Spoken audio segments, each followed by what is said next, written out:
hello, and welcome to another session of Joy and Gratitude, a podcast that we unravel ourselves in this wonderful thing we call life. I am here with my great co host, Miss Beth Mercurio. And Beth is going to tell us what we're going to talk about next. Hello, Neo. Yes. Hi, everyone. Today we are going to talk about what I'm going to coin the caregiver's dilemma. And I call it a dilemma because I think to myself, what makes a caregiver so wonderful is also the same thing that can bring or take a caregiver down. Right? This is this interesting dynamic of the best caregivers are giving of themselves, serving others, doing beautiful things in support of other people. But it is that instinct, that desire, that willingness to serve that sometimes enables them to not care for themselves. And this is the dilemma. How do you care for yourself in a way that positions you to care for others even better, let's say, or maybe with more ease, maybe with more ease. So, the caregiver's dilemma, Neo, what do you think about it?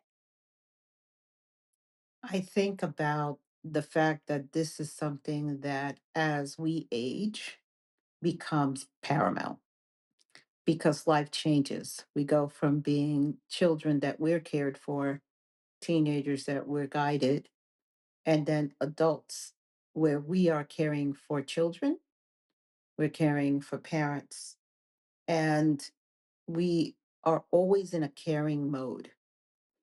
And I will tell you something about caregivers. They are incredible, selfless people, and they are trying to make the world right for everyone else, but they forget themselves in the mix.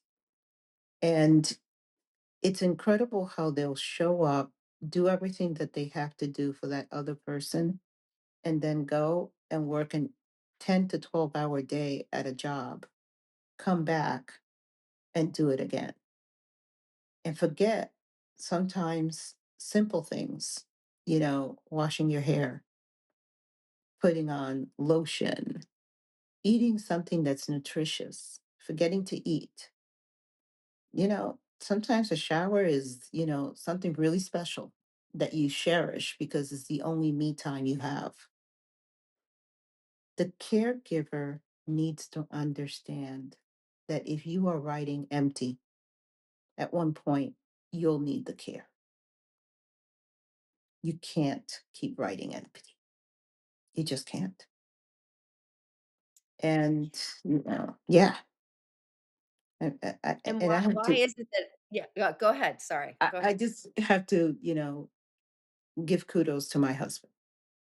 Um, Poor man did not, I had any clue when he got married that I was going to be someone that went through so many traumatic illnesses.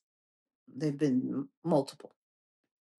And he's been, that faithful steward. But I will tell you, as much as he does it with love, I push him to care for himself because he needs to be here and be present and enjoy life too, so that when I heal, we could do it together. So big kisses, Bob. Thank you for caring for me so selflessly. Oh, I love that. I love that you're naming it and appreciating him for being there by your side. And isn't it interesting? Well, so I have a question for you, Neo. We can stay in conversation about this. Sometimes I think it's really hard for um, caregivers to accept and or ask for help. Yeah.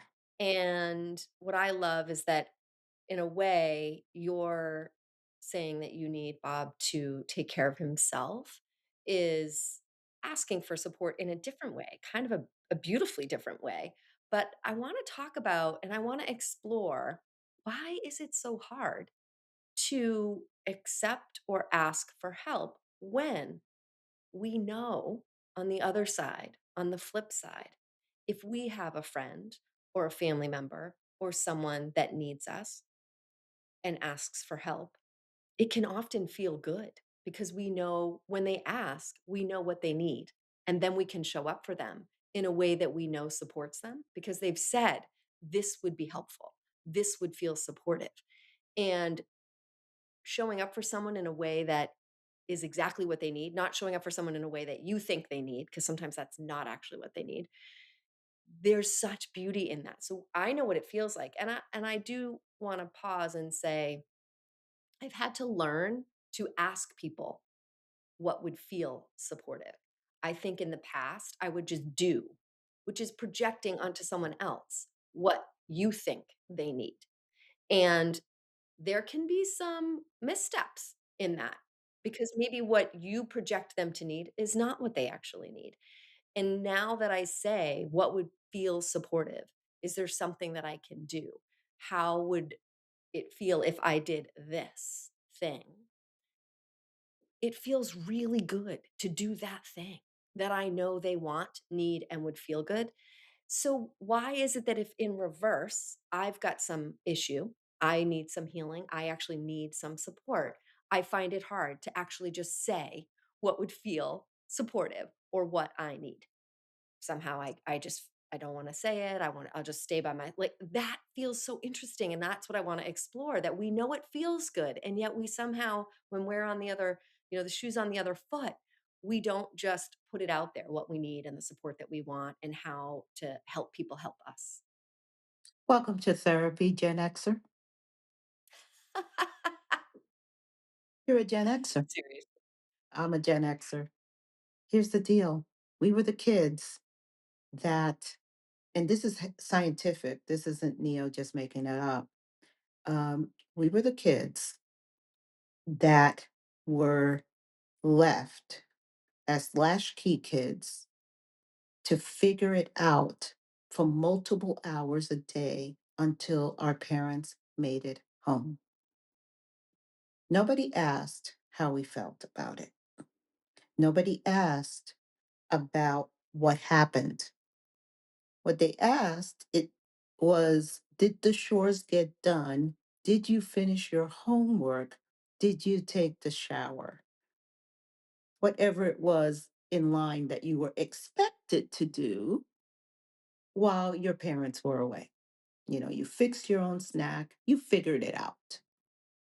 So a Gen Xer has always had to figure it out. So the idea of help is foreign to them. They Mm, see it as a failure because I've always had the ingenuity to figure it out. Gen Xers love to tinker on cars because they're going to figure it out on how to make this thing run again.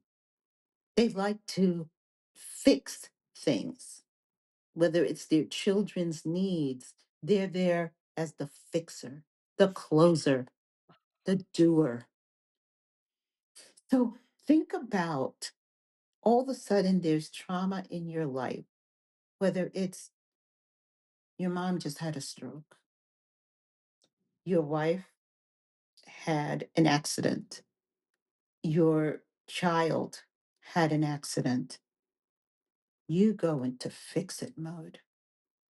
The idea of calling for help is foreign to you. And you not being able to handle it is a loss. Now, this is where we lean in to the generation that we built, this millennial generation, that we gave them the grace to have feelings. We gave them the ability to understand their cognitive skills. Now, there are other things that we should have given them that we didn't, but that's another conversation. Uh, but let's not go there. But the fact of the matter is, they will pause and they will ask for help. And that's why we spend so much time in this podcast talking about the pause.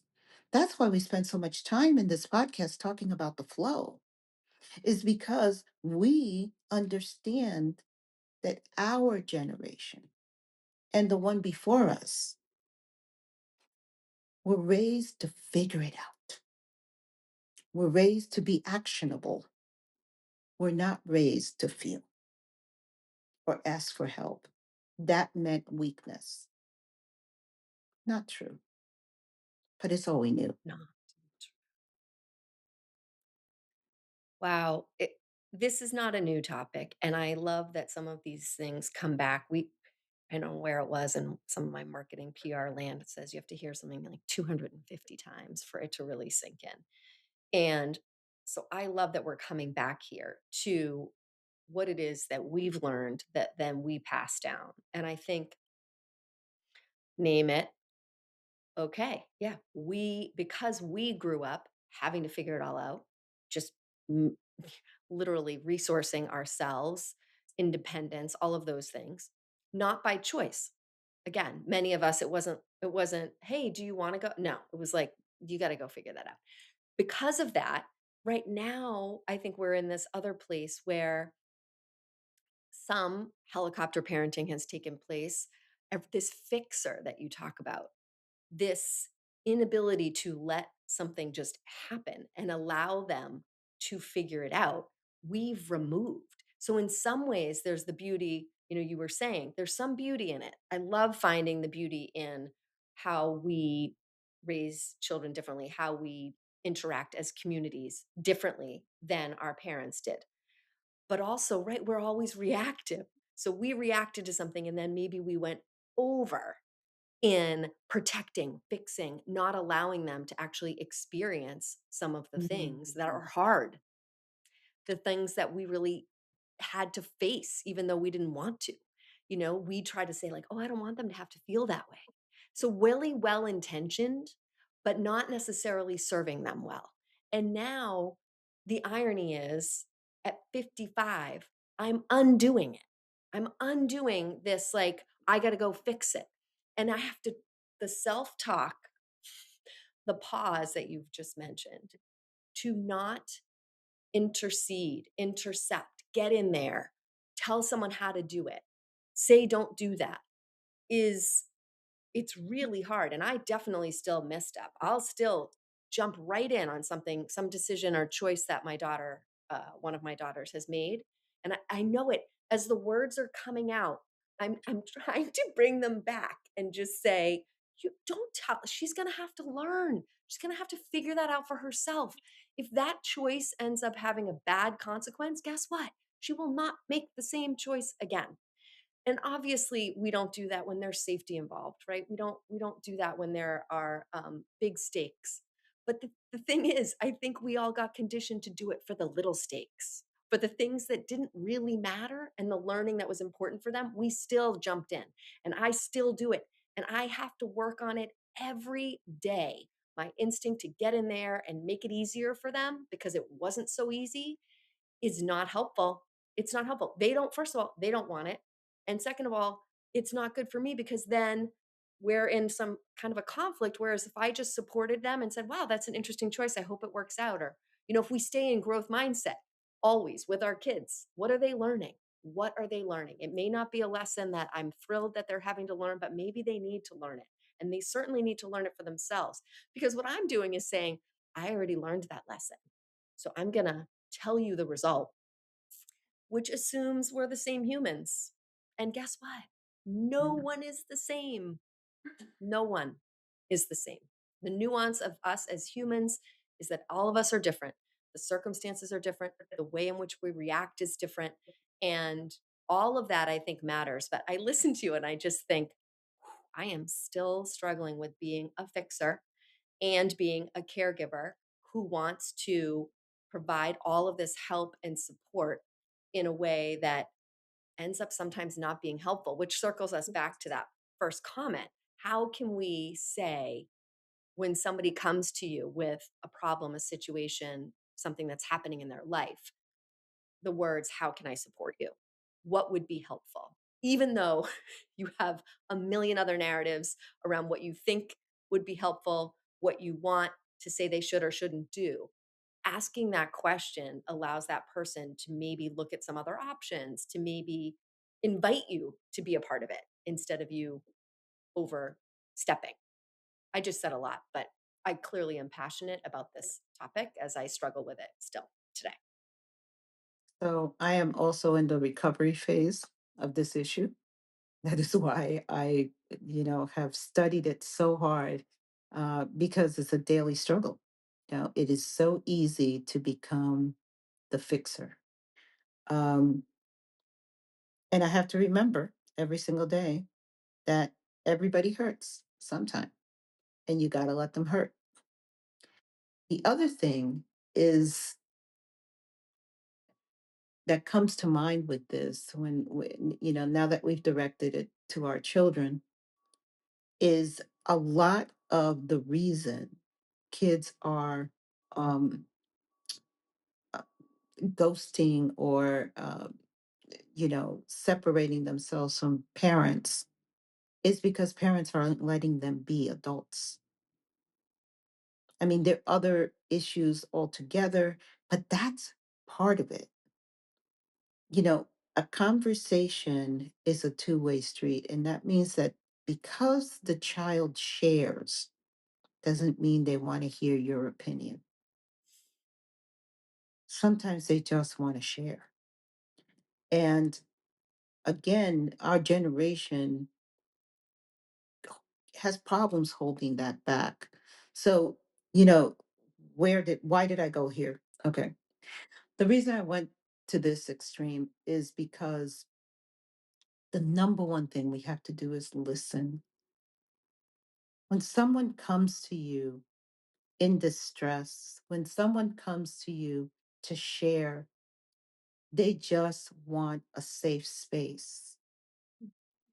And listen, because if you listen, then you can move that question of how can I help to something more specific. And now you're engaging in a conversation. Mm. Because if you just say, how can I help? It may seem to them artificial psychological speak.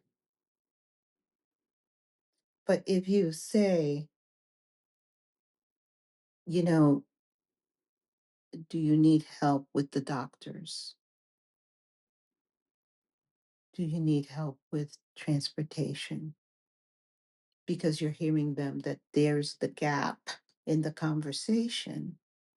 Now you're engaging with them. And if the answer is no, accept it. See, the number one thing that we do as parents and as I would say guides, because sometimes this conversation isn't parental, it's actually might be with a mentee, it might be with a friend, is we don't know how to accept a no. A helper, a fixer just refuses to accept the no. And they need to understand the no may be for right now, but that person knowing they can come back to you if they really need it. That's all they needed. And like you said beautifully, we have to let it play out.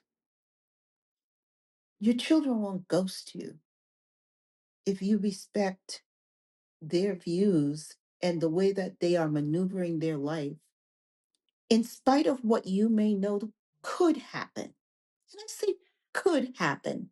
It doesn't necessarily have to play out the way you think it will. But they want to know that they're safe, that they can share with you without being judged.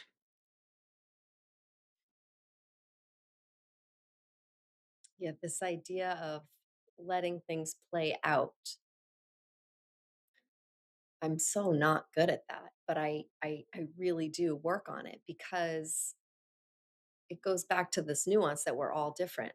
So the minute I'm using my experience and predicting an outcome and then coming in and saying you really shouldn't do that, this is what could happen. The reality is all the players are different. Children are different, my friends are different. They're whoever's involved is not me. And I I find this line, this is like a tightrope for me. It really is. And I literally got a physical sensation. I feel like I'm on this tightrope of, Mhm. and I think you're right. We've talked about it. It's up and down. It's parenting children. It's also um being a child to my parents, my Yes. Yeah. mother, my friends. It's kind of everywhere, right? So, but the tightrope is, if I have experience and knowledge that I have ascertained over my lifetime, where and how can I share it in a way that's helpful? Because it feels like that's what I should be doing. It's like, well, if I have experience, aren't I supposed to guide you with some of my experience to help you maybe not experience the same things? And I think in some instances, yes. But in a lot of instances, no. So it's a tightrope. And I think for me, I'm trying to set some guardrails around the tightrope that say, like, safety. If it's safety related, then I'm going to share it. And maybe the person isn't going to take the information, maybe they're Mhm. still going to do that thing Yep. and there's nothing I can do about it. But it's hard to know when is the moment that your sharing of your experience would be helpful. And I love your idea of, can you be in a conversation before you just throw your experience, knowledge, life journey onto them and say something like, tell me more, and get context? Because that context may, as you said, help direct us on our tightrope to say, oh, they're not wanting my help in this space. Like, they know where they're headed. And, even just understanding who's involved. And I think that's a key learning for me, is what you just mentioned: slowing down, being a really good listener, getting more context informs how I should show up and whether I should even let fixer show up or not. And sometimes the fixer is just really fired up and will say, like, I know this feels like you don't want me to get involved, and I know and even with friends I've had to say, like, I hope I'm not overstepping, but I just want to say, sometimes that happens. Like, it's got to come out. I feel like because of something that I know, I need to share it. But I think this nuance of, okay, and they could not take it, and that's okay. It comes back to us all being true to ourselves. And it comes back to building trust through listening, building trust through care. And this whole topic is around caregiving. And Mhm. so, as we talk about how to care for people and care for ourselves, we're right back here again. Yeah. How do I stay true to myself and try to serve this other person in a way that truly feels helpful and supportive? And this is the nuance. And we've talked about how caregiving is exhausting. And as I am talking to you, I am realizing part of the exhaustion of caregiving is the tightrope. Mhm. When you are walking on a tightrope, it's pretty tiring. So I think now that we're talking about it, that's the another element of exhaustion around caregiving, is when to give, when not, how to care for self while caring for others. The dynamic of that is pretty intense, and I do think can be pretty tiring. And yet the payoff, if we take the time to listen, get context, and make a choice that aligns with our authentic selves, I think we're going to be way closer in to providing help in a way that feels good, and to caring for ourselves in a way that feels good. I totally agree with you. Um, we have to take that time to ask the questions and to understand the other's perspective. We all have a lens, and we're coming in with our lens, and we're trying to give to that person. And everybody has the story of someone that they've been caregiving to, and that person all of a sudden gets angry with you. And you're saying to yourself, how could you be angry? I'm giving my time. I'm feeding you. I'm caring for you. I'm wiping your butt. How could you be angry with me? And it's because if you spend 5 seconds You realize that you've been in action and you haven't been seeing or listening. Mm. And you realize that you haven't, and they want you to be who you are amongst them. They don't want you to be just caring. They want a conversation with the you that they love. But that can't happen if you spend your whole time in action because you don't want to take a breath and you don't want to deal with your feelings. You deserve to give yourself the grace to deal with your feelings while you're caregiving and while you're taking care of you, the individual, in the midst of it, because then you can show up authentically. And that's when you don't get the mom, I'm mad at you. And you're like, how, what? Or, honey, back off. You don't get any of those things because you're seeing the other person. You're asking the other person beyond the how are you feeling today? You're asking, where's your head at, is at today? Mm. How are your emotions going today? You deserve those questions back. And you may not get them from somebody, but you have the right to ask yourself those questions and deal with yourself in them and making sure that every single day you level up yourself and ask those questions and deal with how you feel about them before you take that first step into the world. It comes back to breathing, to pausing, and to owning our reactivity, which we talk so much about. And I love that you are using this word about questions because I'm learning right here in the moment. Which I love when this happens in podcasts for me. People get to see what it's like to always be growing and learning. Thinking to myself, in the moment that I'm reactive and I want to share my experience, my knowledge, come over and say, you really shouldn't do that. Just really get involved. What if I just stepped back and thought, is there a question I can ask that aligns with what I'm feeling, what I'm hoping to help with, but that isn't telling them what to do? Imagine just something as if you said something different, like, are you at all scared that XYZ might happen? That's a question. That's not a you shouldn't do it. There's such a nuance there. And this is where I misstep for sure as a parent. I get reactive about a choice.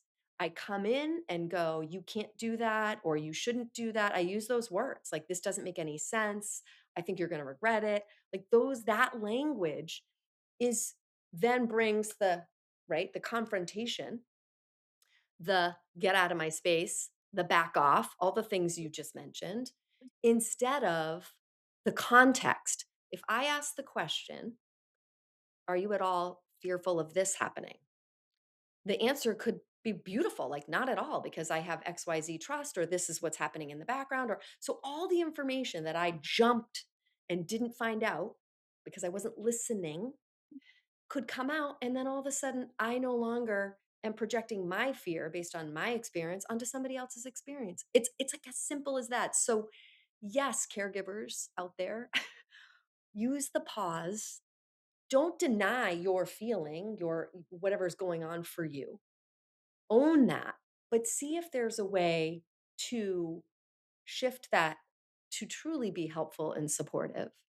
And that allows you to be authentically yourself and potentially support and help someone in a different way, where the end result, the outcome of that ends up being win win for both the receiver and the giver.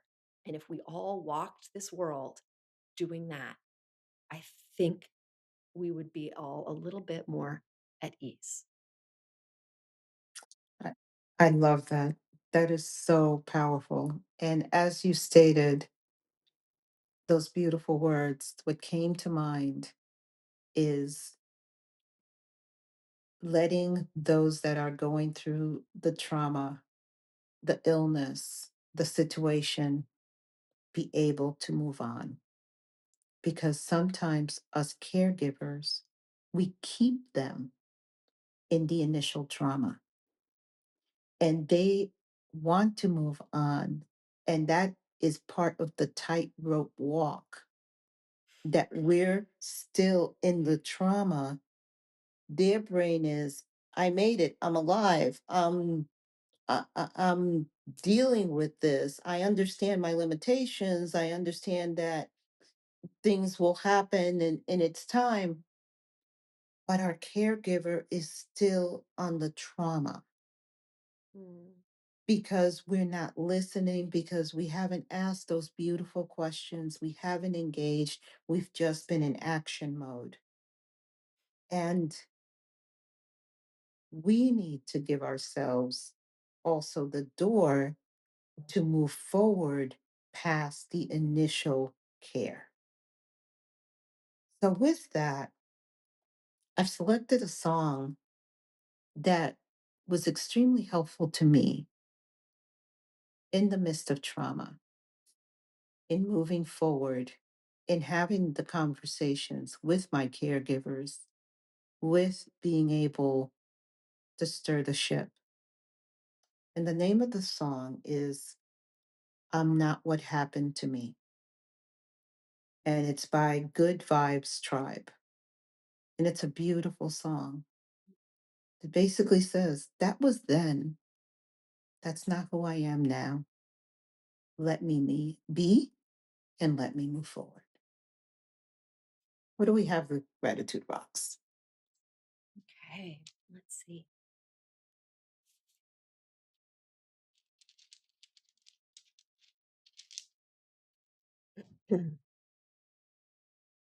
We have the word kind, cool purple, and of course, we know energy chooses these rocks, and kindness is what we need for ourselves, and kindness is what we need for those that we give of ourselves. I think on both sides, giver and receiver, kindness at the root can come from the pause. I think we can all be kinder. I said at ease, but I think maybe it's at ease and kind. Completely true. Caregivers, give yourself your grace. Be kind to yourself, and then it'll just flow into kindness to others. Thank you all for joining us on this wonderful episode of Joy and Gratitude, and join us again.